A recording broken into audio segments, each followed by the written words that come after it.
What if I told you that we could automate BIM validation the same way that software developers deploy code? What if we could catch errors, enforce standards, and ensure quality automatically, all using open source technologies and using AI to speed up our software development? Well, stay with me because we're about to build something that could change how you work with BIM models forever. Hey everyone, and welcome back to Opening BIM. I'm Vincent, and today we're diving into building a continuous integration and continuous delivery pipeline that is specifically designed for building information modeling. But here's the thing, we're not just going to talk theory, we're going to build this thing together.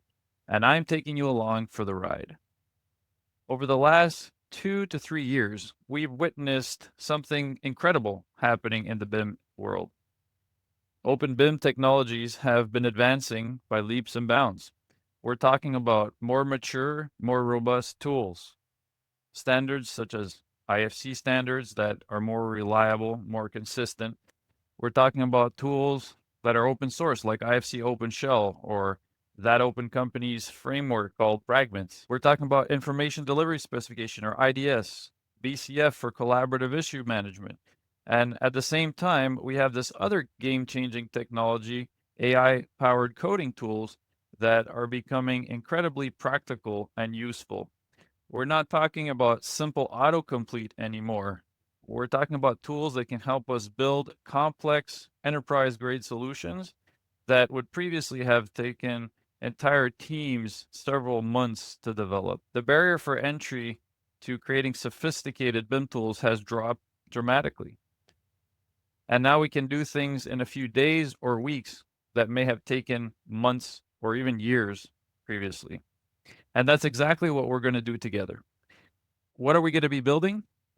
Well, we're going to be creating a CI/CD pipeline for BIM models. This is a continuous integration, continuous validation, or continuous delivery system that is going to check our BIM models every time we publish one.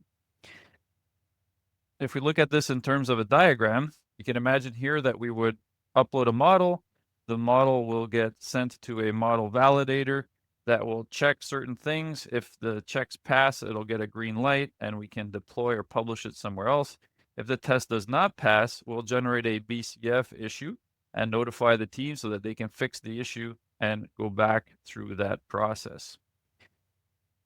Now, why are we going to be doing this using Open BIM technologies? Why will we be using Open BIM technologies? We want to avoid vendor lock-in. We want to have it work with any BIM software. We want also to be transparent so you know what's going on behind the scenes. And we want it to be customizable so you can adapt this software to your own needs. We're going to use AI-powered development because none of us have more than 24 hours in a day and we want to deliver value as fast as we can. We're going to use AI in a practical way to help us code. We're not going to vibe code this per se, but we're going to use AI to help us do the heavy lifting. We're going to focus on the architecture and high-level concepts and have the AI do the low-level implementation as much as possible for us.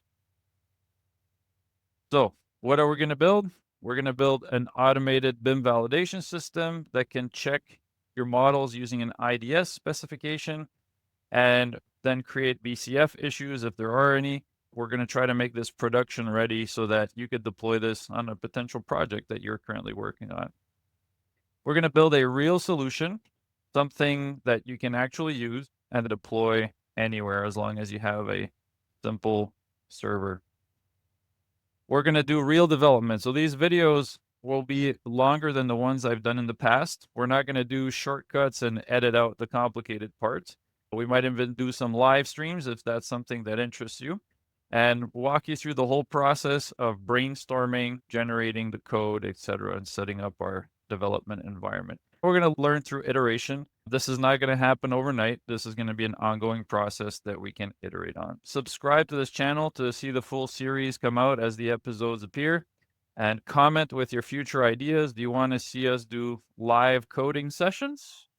Looking forward to your feedback.